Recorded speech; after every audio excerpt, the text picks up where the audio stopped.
MDH की हल्दी मिर्ची धनिया करे कमाल। ये रंग दे, ये खुशबू दे, ये तीखा, ये कम पड़े। क्या निराला MDH मसाला।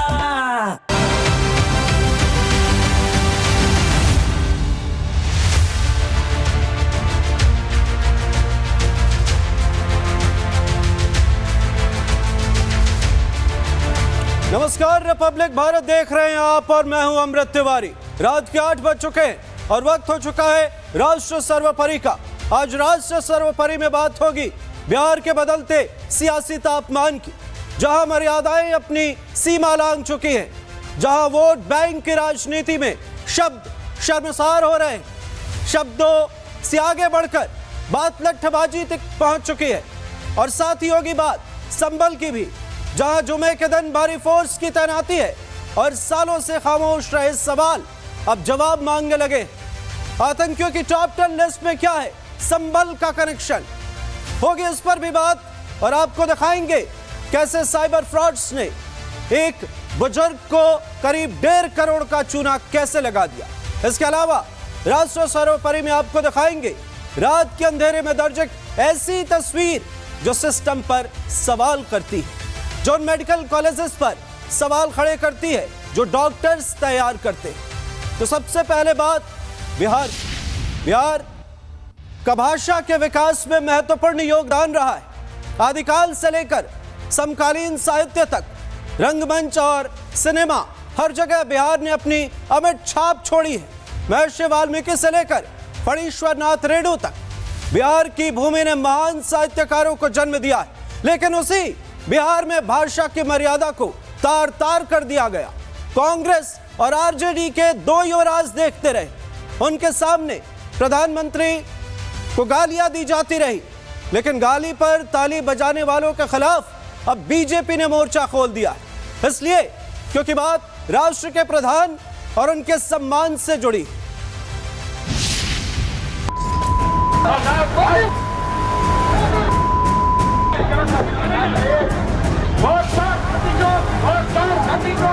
सारी डिक्शनरी मोदी को गालियां देने के लिए उन्होंने खपा दी।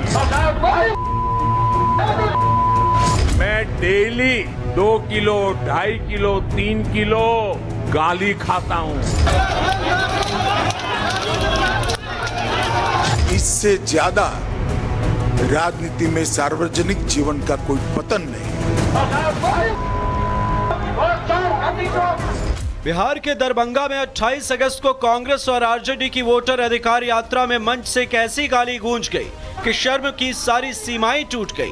पीएम मोदी, उनकी माता, जिनकी छाव में एक संकल्पित राष्ट्र का उदय हुआ, उन पर ही खुले मंच से अब शब्दों की बौछार की गई।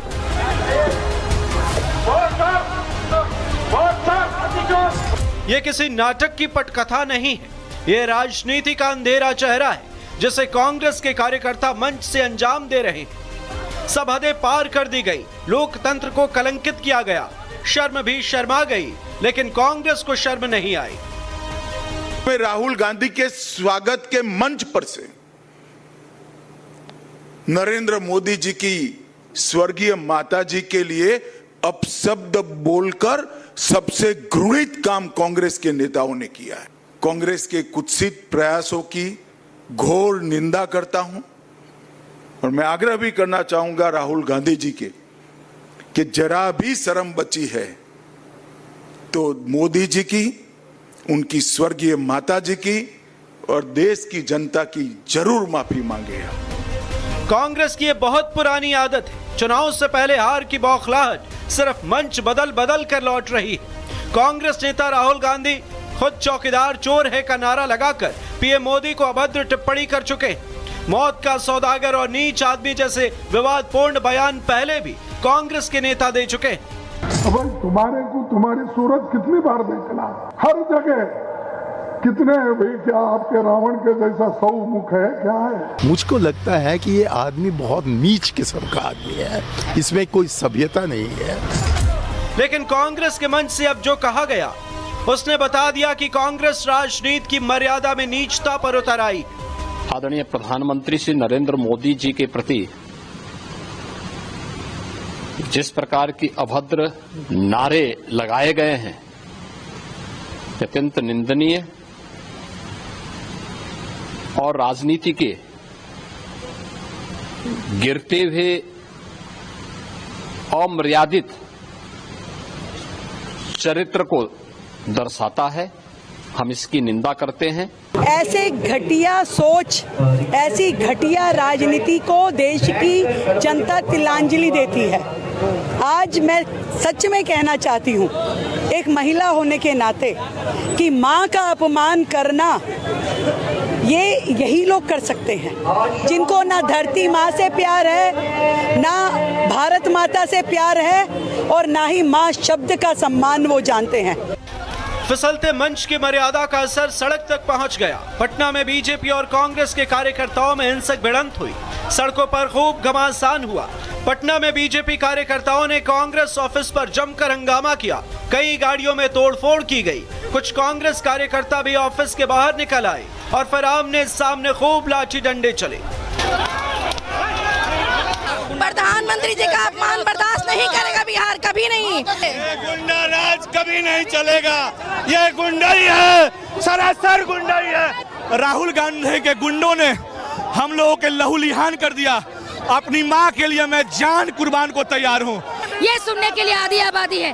गाली वो बक रहे थे, अर्धनग्न हम हो रहे थे, 50% आबादी हो रही थी। पिस्टल दिखा रहा है, देखिए हम कार्यकर्ता को पिस्टल दिखा रहा है, पिस्टल दिखा रहा है। ये गुंडा की सरकार, गुंडा राज कैसे कुछ गुंडों के सहारे भाजपा कार्यालय में, कांग्रेस कार्यालय में आती है और यहाँ तोड़ फोड़ करने की मंशा से आती है, आदमी को मारने की मंशा से आती है। प्रोटेस्ट आराम से होता है, किसी कार्यालय में जाकर मारना और तोड़ना, लाठियों से मारना, पुलिस तमाशबीन रहे। इतना सब कुछ होने के बाद कांग्रेस के शहजादे राहुल गांधी ने एक्स पर सत्यमेव जयते का पोस्ट किया।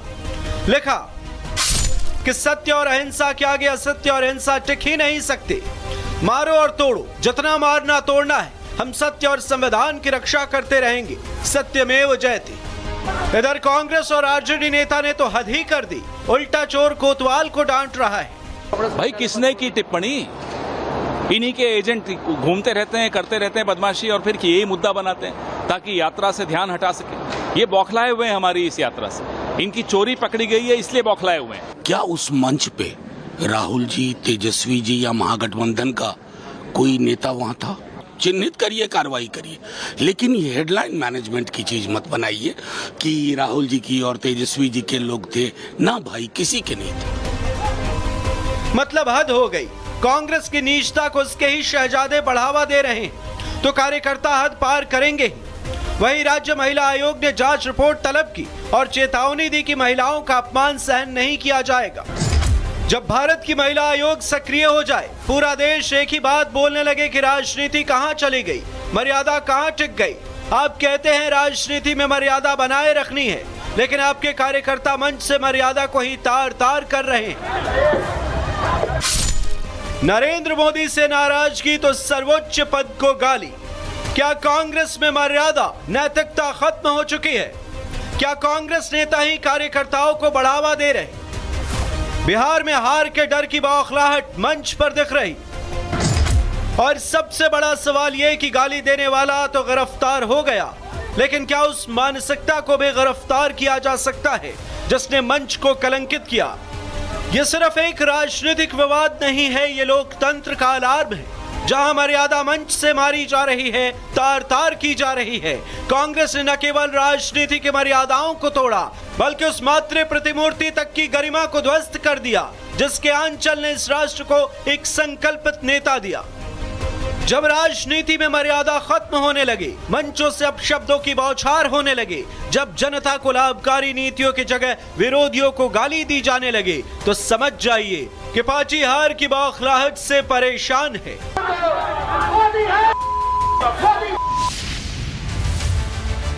धीरे धीरे ही सही, लेकिन संभल का सच सामने आ रहा है। न्यायिक आयोग की रिपोर्ट में जो तथ्य सामने आए हैं वो चौंकाने वाले हैं। लीक हुई रिपोर्ट का हवाला देते हुए मुख्यमंत्री योगी आदित्यनाथ के भी हौसले बुलंद हैं। सीएम साहब ने लंबी लकीर खींचने की बात कही और डेमोग्राफी को बदलने की साजिश करने पर सीधा वार किया है। लेकिन अखिलेश यादव को इसमें भी आपत्ति है। वो संबल की डेमोग्राफी में हुए बदलाव को पलायन का प्रोपेगेंडा बता रहे हैं। लेकिन आज मैं आपको इस संबल का एक एक सच बताऊंगा कि कैसे हिंदुओं की आबादी 45% से घटकर 15% रह गई, कैसे गजवाए हिंद की प्लानिंग यहां पर सक्रिय थी।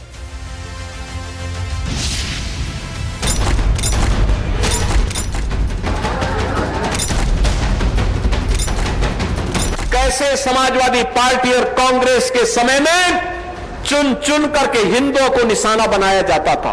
परंपरागत रूप से भी यहाँ पे कई आतंकी निकले, गोली मारी और वो जलाया उलाया, उनका फोटो हैगा, मेरे संकलन है फोटो, तो जो है ये समझ लो डेड बॉडी मिली थी उनकी। अगर बहू बेटियों को यहाँ से शिफ्ट नहीं करेंगे तो लोग, अगर दंगा हुआ तो टारगेट करते हैं, बहू बेटी की इज्जत को तार-तार करते हैं, दुष्कर्म करते हैं ये लोग। उत्तर प्रदेश के संबल से देश की सांस्कृतिक पहचान को मिटाने की साजिश रची गई और एक दो दिन नहीं बल्कि सन 1947 से रची जा रही थी। इतना ही नहीं, और जो खुलासे हो रहे हैं वो आपको हैरान कर देंगे। पिछले 78 साल में संबल में सिर्फ हिंदुओं का पलायन ही नहीं हुआ, सिर्फ संख्या ही नहीं घटी, बल्कि देश के अंदर संबल को एक आतंकी ठिकाना बना दिया गया है। कल की भगवान के आंगन को आतंकिस्तान बना दिया गया था। हिंदू आबादी को कम कर आतंकिस्तान बनाने का गंदा खेल खेला जा रहा था। तुर्कों ने कन्वर्टेड आतंकियों का नेटवर्क खड़ा कर दिया था। हरकतुल मुजाहिदीन, तहरीक तालिबान का खेल था। गजवाए हिंद में 45 से 15% ही हिंदू आबादी रह गई और अमेरिका से पाकिस्तान तक इनका कनेक्शन सामने आया है। संबल, जिसका नाम सुनते ही सांस्कृतिक पहचान और भय की परतें धड़कने लगती हैं, तो उसका कारण भी यही है। कैसे समाजवादी पार्टी और कांग्रेस के समय में चुन चुन करके हिंदुओं को निशाना बनाया जाता था, कैसे उनकी डेमोग्राफी को, उनकी जनसांख्यिकी को कम करके लगातार उन पर अत्याचार करवाए जाते थे, कैसे दंगे करवा करके हिंदू विहीन कर दिया जाता था क्षेत्रों को।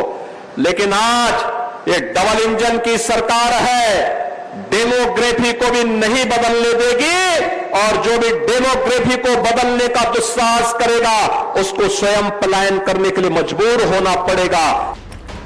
हिंसा, राजनीतिक संरक्षण, डर और पलायन ने सिर्फ सामाजिक बदलाव ही नहीं किए बल्कि राजनीतिक विनाश के संकेत तक दे दिए। सिर्फ इतना ही नहीं, वैश्विक आतंकियों की टॉप 10 लिस्ट में संबल का कनेक्शन सामने आया है। अमेरिका की टॉप 10 लिस्ट में संबल का मौलाना आसिम उमर शामिल है। अहमद रजा और शाहरुख मोहम्मद आसिम भी संबल के आतंकी है। भारतीय उपमहाद्वीप का अलकायदा चीफ भी संबल का आतंकी है। संबल से समूचे दक्षिण एशिया में आतंकी नेटवर्क का विस्तार हो रहा था। संबल से निकले आतंकियों का ISI से भी कनेक्शन सामने आया है। अब तक संबल से निकले 6 आतंकियों की पहचान हो चुकी, जबकि संबल से गायब 4 आतंकियों का अब तक पता नहीं चला। परंपरागत रूप से भी यहाँ पे कई आतंकी निकले जो देश और विदेश की जेलों में हैं और वो विदेशों में मारे भी गए। अफगानिस्तान में भी यहाँ के एक आतंकी मारे गए। यहाँ के जो अपराधी तत्व हैं, उत्पाती तत्व हैं और जो विदेशी तत्व हैं, दोनों का लिंक रहा था, जिसके बारे में हमारे IOs ने बहुत विस्तार से इन्वेस्टिगेशन किया और जो 12 FIR दर्ज हुई थी उसके क्रम में IOs ने पूरी विस्तार से जो अपनी चार्जशीट में इन चीज़ों का उल्लेख भी किया है। और ये सब कुछ पिछले 75 साल से चल रहा था। संबल को आग में झोंकना और फिर आपराधिक षड्यंत्र रचना, यह मुद्दा संख्या का नहीं, ये सुरक्षा, संस्कृति और आत्म परिभाषा का प्रश्न बन चुका है। बनवारी लाल जी मामा जो थे, उनका पूरा परिवार यहाँ से पलायन किया, तो और वो आर्थिक रूप से सक्षम थे, उनका बहुत बड़ा व्यापार यहाँ पर था, तो वो यहाँ से इसलिए थोड़ी गए कि व्यापार यहाँ नहीं था, वो इसलिए गए कि उनके साथ इतनी बड़ी ट्रेजेडी हो गई। डर का माहौल है यहाँ से। मेरा आधा परिवार सन 92 में बाहर दिल्ली चला गया है और वो बात ये, अगर ऐसा ही रहा तो हमें भी दिल्ली जाना पड़ेगा। नहीं, पलायन 78 में दंगा हुआ था सर, तो इतना बिगड़ दंगा, नरसंहार हुआ था उसमें हिंदुओं का। उसी के डर के माहौल से जो हमारे काफ़ी हिंदू परिवार जो उस एरिया में रहा करते थे, सब वहाँ से पलायन कर गए। संबल को हिंदू पहचान से हटाकर 100% मुस्लिम इलाका बनाने की रणनीति ने पूरे देश को चौंका दिया है। 15 दंगों की लंबी सूची का सफर केवल संयोग नहीं बल्कि एक पैटर्न का हिस्सा था। हर बार हिंदू समाज का हिस्सा कमजोर होता गया और धीरे धीरे संभल से पलायन हो गया। संभल में नेताओं और जिहादियों का गंदा गठजोड़, प्रायोजित दंगों की आड़ में मंदिरों को बनाया गया निशाना, पौराणिक तीर्थों पर दंगाइयों ने हिंसा कर कब्जा किया, सरकार प्रायोजित दंगों में बच्चियों के साथ दुराचार हुआ, दंगाइयों के डर से संभल से सब कुछ छोड़कर भागे लोग। संभल में दंगाइयों को खुला संरक्षण था, एफआईआर नहीं हुए। जियाउर रहमान बर्ग का परिवार अराजकता फैलाता रहा है। सीए पर जबरदस्ती, 6 दिन तक बाजारों को करवाया बंद। इन लोगों ने बहुत अत्याचार करे हैं। 1947 से और अब तक लगभग 15 बार दंगे हो चुके हैं और हर दंगे में आज तक हिंदू विस्थापित हुआ है, आज तक हिंदू मारा गया है। आप 29 मार्च सन 1978 का दंगा देखेंगे तो उसमें एक साथ 184 हिंदुओं की सामूहिक रूप से हत्या हुई थी। आप सोच सकते हैं क्या डर का माहौल रहा होगा। उसके बाद से हिंदुओं ने यहाँ से बहुत ज़्यादा पलायन किया। संभल से ब्रेन वॉश और लॉ जिहाद की सबसे खौफनाक साजिश गढ़ी गई थी। तुर्क बनाम कन्वर्टेड हिंदू पठान के झगड़े, दंगों और लॉ जिहाद ने संभल की पूरी तस्वीर बदल दी।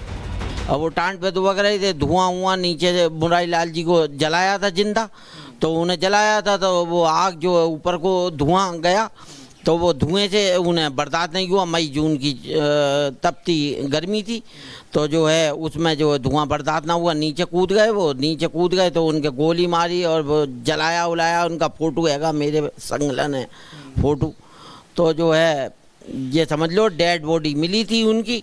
जहाँ से बिलारी की सड़क जाती है वहाँ से घेर लिया था मुझे, और वो यदि मैं उसे छोड़ करके आगे समझे पूरी रात जाड़ों में चलो सी रेलवे स्टेशन में पड़ा रहा। जब जाकर मैं अगले दिन संभल आया, मैंने इतनी परेशानी उठाई और अभी मेरे सारा दिल्ली का काम, मेरे सारा मुसलमान में था, वो सब मुझे छोड़ना पड़ा। मुझे आर्थिक नुकसान इतना हुआ, लेकिन मैं बस क्या करूँ, अपनी जान से ज़्यादा कुछ नहीं होता। जब यहाँ से पलायन हुआ था तो पिताजी और जो बाबा जी बड़े दुख में थे उस समय पर, क्योंकि जना हुआ है तो पुराना मकान छोड़ना और यहाँ से जाना बहुत बड़ी बात होती है। अभी भी आंखों में आंसू हैं आपके? दिल पर पत्थर रख के यहाँ से जो पलायन किया था उस समय पर, मगर स्थिति ऐसी थी कि अगर बहू बेटियों को यहाँ से शिफ्ट नहीं करेंगे तो लोग, अगर दंगा हुआ तो टारगेट करते हैं, बहू बेटी को इज्जत को तार करते हैं, दुष्कर्म करते हैं ये लोग। तो ऐसी स्थिति में पलायन, जब दंगा हुआ 1992 का, वो भयावह स्थिति देख के वहाँ से जो पलायन करना स्वाभाविक था परिवार को लेकर।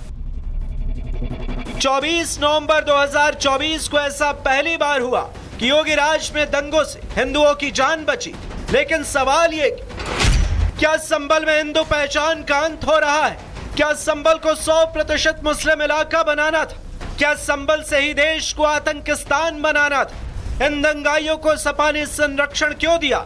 देश, संस्कृति और हमारी पहचान सब कुछ सवालों के बीच खड़ी है। देश की तेजी से बदलती डेमोग्राफी ने सैकड़ों सवाल खड़े कर दिए और देश के सीने पर चोट करने वाली ये वो सच्चाई है जिस पर लगाम लगाना बहुत जरूरी है और ये देश के लिए सबसे बड़ा खतरा है। ये चेतावनी है इतिहास की उन पंक्तियों की जिन्हें अभी पढ़ा जाना बाकी है। प्रधानमंत्री ने मन की बात और कई दूसरे मंचों से साइबर फ्रॉड का जिक्र किया है। उन्होंने कई बार कहा है कि डिजिटल अरेस्ट जैसे मामले बढ़ते जा रहे हैं, तो वही computer emergency response team of India भी लोगों को आगाह करती है। लेकिन तकनीक के इस दौर में ऑनलाइन धोखाधड़ी करने वाले मासूम लोगों को अपना शिकार बनाने से बाज नहीं आ रहे। आपको यकीन नहीं होगा, लेकिन लखनऊ में एक बुजुर्ग को डिजिटल अरेस्ट किया गया और उनसे करीब 1.5 करोड़ रुपए वसूल लिए गए। सवाल ये कि क्या ऑनलाइन धोखाधड़ी करने वाला गिरोह साइबर पुलिस से 2 कदम आगे कैसे चलता है? क्या पुलिस और सिस्टम को पहले से ज्यादा अपडेट होना पड़ेगा?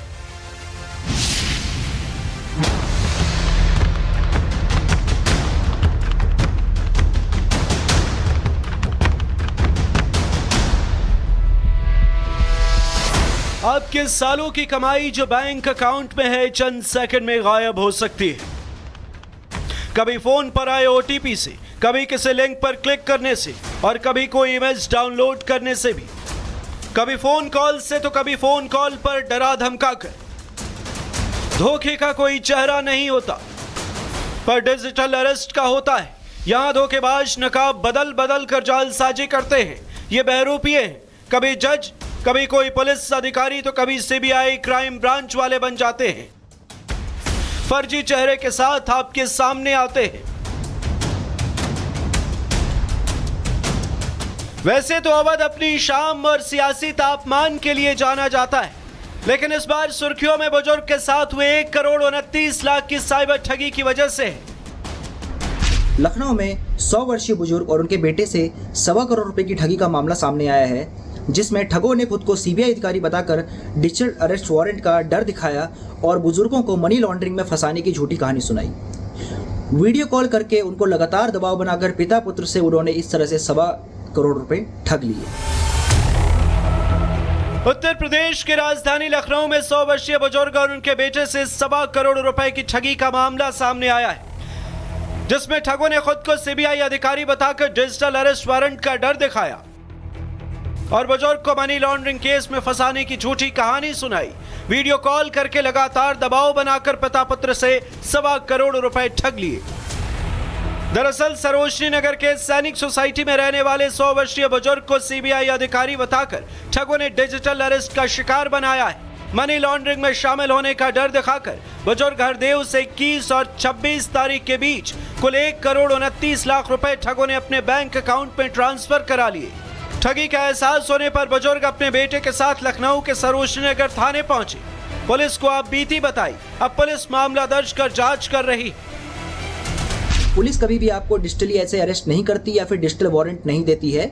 ऐसी कोई भी घटना होने पर तुरंत अपने नज़दीकी पुलिस स्टेशन जाएं या फिर अपने नज़दीकी पुलिस स्टेशन पे कॉल करके उनको सूचित करें। और अगर आप कोई पैसा उन फ्रॉडों को दे बैठते हैं गलती से, तो 1930 जो कि राष्ट्रीय हेल्पलाइन है साइबर फ्रॉड के लिए, उस पर कॉल करें और कॉल करके तुरंत कंप्लेंट करें। उत्तर प्रदेश की राजधानी लखनऊ में 100 वर्षीय बुजुर्ग के साथ 1,29,00,000 की ठगी की घटना ने एक बार फिर अवध के सामने कई सवाल खड़े कर दिए। ऐसा नहीं है कि साइबर फ्रॉड और डिजिटल अरेस्ट को लेकर सरकार और प्रशासन की तरफ से आपको आगाह नहीं किया जाता। साइबर फ्रॉड और डिजिटल अरेस्ट पर प्रधानमंत्री नरेंद्र मोदी ने भी लोगों को जागरूक किया था। वो आपको इतना डरा देंगे फोन पर बातों बातों में, आप सोच भी नहीं पाएंगे। और फिर उनका तीसरा दाव शुरू होता है। तीसरा दाव समय का दबाव। अभी फैसला करना होगा वरना आपको गिरफ्तार करना पड़ेगा। कभी भी आपको इस तरह का कोई कॉल आए तो आपको डरना नहीं है। आपको पता होना चाहिए कोई भी जांच एजेंसी फोन कॉल या वीडियो कॉल पर इस तरह पूछताछ कभी भी नहीं करती। ये बहरूपिये पूरे रौब रुआब के साथ सामने आते हैं और शर्त रखी जाती है मोटी रकम की। आपको डराया धमकाया जाता है, कहा जाता है आपको हाउस अरेस्ट कर लिया जाएगा, डिजिटल अरेस्ट कर लिया जाएगा, यानी आप अपने घर से बाहर नहीं निकल सकते। और फिर शुरू होता है खौफ का खेल। इस खेल में आपको डराया जाता है, आपको एहसास दिलाया जाता है कि आपके पास कोई दूसरा विकल्प नहीं है और फिर आपसे मोटी रकम वसूली जाती है। यह जुर्म की वो दुनिया है जो दिखती नहीं। तो हो जाइए सावधान, क्योंकि आज हम आपको आगाह करने आए ऐसे जालसाजों से जो कभी भी आपके फोन पर दे सकते हैं दस्तक। राष्ट्र सर्वोपरि में सबसे बड़ा सवाल यह कि साइबर फ्रॉड गिरोह पुलिस से 2 कदम आगे कैसे? क्या नए दौर में पुलिस सिस्टम को अपडेट होना होगा? साइबर ठगों का नेक्सस कैसे और कहां से करता है काम? क्या बैंकों को भी करनी पड़ेगी निगरानी? क्या ओटीपी सिस्टम में है बदलाव की जरूरत? ऐसा नहीं है कि साइबर फ्रॉड गैंग पर एक्शन नहीं होता। हाल ही में अहमदाबाद में क्राइम ब्रांच ने डिजिटल अरेस्ट गैंग के सदस्यों को गिरफ्तार किया है। अहमदाबाद के पलाड़े इलाके में रहने वाले एक वरिष्ठ नागरिक से 8.5 करोड़ रुपए की ठगी की गई थी। आरोपी ने मुंबई क्राइम ब्रांच और ईडी कर्मचारी होने की झूठी पहचान बताई थी। शिकायतकर्ता को झूठी पहचान बताकर डिजिटल अरेस्ट करने की धमकी दी थी और यह सब 28 जुलाई को एक व्हाट्सएप कॉल से शुरू हुआ। मामले में अहमदाबाद में क्राइम ब्रांच गिरफ्तार आरोपियों से पूछताछ कर रही है। ये जो कोर्ट रूम दिखाया गया था, बाकी सारे कॉल्स जो हुए थे, उसकी डिटेल इन्वेस्टिगेशन में पता चला कि ये कंबोडिया और सिंगापुर से सारे स्टेशनड मतलब लोगों ने ये कॉल किया था और ये सारा जो वहां से चल रहा है जो एक कारोबार है डिजिटल अरेस्ट वाला, जो एक्टिविटी है इलीगल, और काफी सारे लोग इसमें भ्रमित होकर अपना मतलब नुकसान करा बैठते हैं। फिलहाल अभी 3 आरोपी अरेस्ट किए गए हैं, आगे तफ्तीश चल रही है। ऐसे मामलों में कैसे सावधानी बरतनी है, क्या कहता है कानून और एक्सपर्ट की राय, हमने आपको बताई। अब आपको तय करना है कि अगर आप दोषी नहीं हैं तो कानून आपके साथ है। चाहे कोई भी और कैसे भी चेहरे के साथ आपके सामने आए, आपको डराए, तो आपको कहना है आइए थाने में मिलते हैं।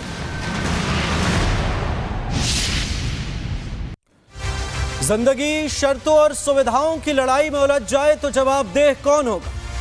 सिस्टम सांसें बचाने की जिम्मेदारी से पीछे हट जाए तो कसूरवार कौन होगा? यह सवाल हम इसलिए पूछ रहे हैं क्योंकि भारत दुनिया की चौथी बड़ी अर्थव्यवस्था है। भारत की जीडीपी छलांग मार रही।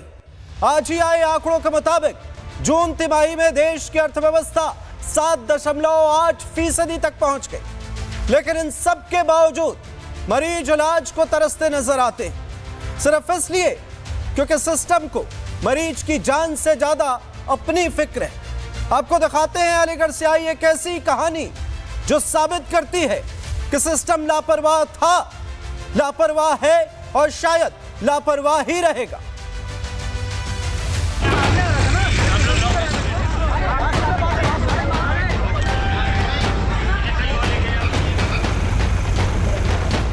इमरजेंसी गेट के बाहर मरीजों की भीड़, परिजनों की चीखें, तनाव का माहौल। इमरजेंसी गेट बंद और तड़पते मरीज। लेकिन नहीं मिला तो वो था इलाज। डॉक्टर अपनी भावनात्मक हड़ताल की किताब पढ़ रहे हैं और अस्पताल प्रशासन बेहद लापरवाह बना हुआ है। ये तस्वीरें उत्तर प्रदेश के अलीगढ़ की हैं। एएमयू मेडिकल कॉलेज के डॉक्टर और छात्रों में विवाद हुआ तो इमरजेंसी गेट ही बंद कर दिया गया। जीते जागते मरीज को मौत और दर्द के बीच धकेल दिया गया। डॉक्टरों से लाख गुहार लगाई। मरीज और तीमारदार डॉक्टरों से गेट खोलने की अपील करते रहे, लेकिन किसी का दिल नहीं पसीजा। आधी रात को एएमयू के बाहर की ये तस्वीरें डॉक्टरों की लापरवाही की सबसे बड़ी गवाही दे रही। दरअसल अलीगढ़ मुस्लिम यूनिवर्सिटी के जवाहरलाल नेहरू मेडिकल कॉलेज में लॉ फैकल्टी के छात्रों और मेडिकल कॉलेज के डॉक्टरों के बीच किसी बात को लेकर कहासुनी हो गई, जो देखते ही देखते मारपीट में बदल गई। झगड़े के चलते मेडिकल कॉलेज के इमरजेंसी यूनिट का गेट बंद कर दिया गया। इमरजेंसी सेवा ठप होने से मरीजों और उनके तीमारदारों को भारी परेशानियों का सामना करना पड़ा। कई गंभीर मरीजों को बाहर ही इंतजार करना पड़ा, जिससे आक्रोश भी देखने को मिला। गुलाबी से रेफर किया है, अगर लेकर आए तो क्या कह रहे हैं? मना कर रहे हैं, निकलने बच्ची मना कर रहे हैं। कोई डॉक्टर नहीं है यहाँ पर, क्या पता कहाँ है। इनके लीवर में इन्फेक्शन है। फिर क्या हुआ? और सर इलाज चलो, बढ़िया ट्रीटमेंट चलो, ट्रीटमेंट के बाद में ये ट्रीटमेंट ना कर रहे, क्या कह रहे? नो कह रहे हम ना कर रहे, लड़ाई आ गई। और 4 बजे के लाए मरीज, अब वो उसके दर्द ज्यादा है और इन्हें कोई ट्रीटमेंट नहीं दिया। इन्हें कह दिया साथ लड़ाई हो गई, स्ट्राइक हो गई, मरीज को घर ले जाओ। डॉक्टर अपने पद की गरिमा खो बैठे, जबकि जिंदगी की गरिमा बच जाती अगर इलाज शुरू हो गया होता। ये मरीजों की संख्या नहीं है, इसके पीछे परिवार है, उम्मीदें हैं, संघर्ष है। लेकिन देखते देखते ये उम्मीदें धराशायी हो गई, क्योंकि संवेदनहीनता का घूंघट ऊपर चढ़ गया। सूचना पर पहुंची पुलिस ने हालात को नियंत्रित करने का प्रयास किया और दोनों पक्षों से बात की। करीब 8:15 बजे एक एएमयू के ही लॉ स्टूडेंट के द्वारा रेजिडेंट डॉक्टर के साथ मारपीट करने की घटना संज्ञान में आई। पुलिस द्वारा तत्काल मौके पर पहुंचकर शांति व्यवस्था स्थापित की गई तथा मजरूब का डॉक्टरी मुआयना करा दिया गया है। हॉस्पिटल प्रशासन तथा प्रोक्टोरियल बोर्ड के साथ समन्वय स्थापित कर अग्रिम विधिक कार्रवाई प्रचलित की जा रही है। मौके पर शांति। इमरजेंसी गेट पर जिंदगी दम तोड़ रही थी, लेकिन अस्पताल की दीवारों पर कोई सवाल तक गूंजता नहीं दिखा। अस्पताल प्रशासन, स्वास्थ्य विभाग, सरकार को सुनना चाहिए। ये सिर्फ मेडिकल कॉलेज की बात नहीं है, ये दोनों के बीच खड़ी जिंदगी का सवाल है। और सवाल ये कि क्या यही है हमारी चिकित्सा व्यवस्था की असली तस्वीर? क्या मरीजों की जिंदगी का कोई महत्व नहीं? क्या डॉक्टरों की भावना है लेकिन मरीजों की नहीं? अब सवाल यह है कि क्या ये वही डॉक्टर हैं जिन्हें हम धरती का भगवान कहते हैं, या वे लापरवाही के देवता बन गए? ऐसे कई सवाल हैं, क्योंकि ये सिर्फ अकेली घटना नहीं, देश भर में ऐसी घटनाएं हो चुकी हैं जहां डॉक्टर हड़ताल करते हैं, गेट बंद कर देते हैं और मरीजों को छोड़ बाहर खड़ा कर देते हैं। और इसी के साथ राष्ट्र सर्वोपरि में फिलहाल इतना ही। बाकी खबरों के लिए आप देखते रहिए रिपब्लिक भारत। नमस्कार।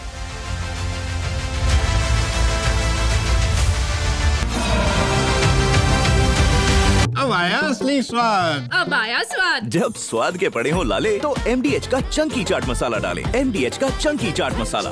MDH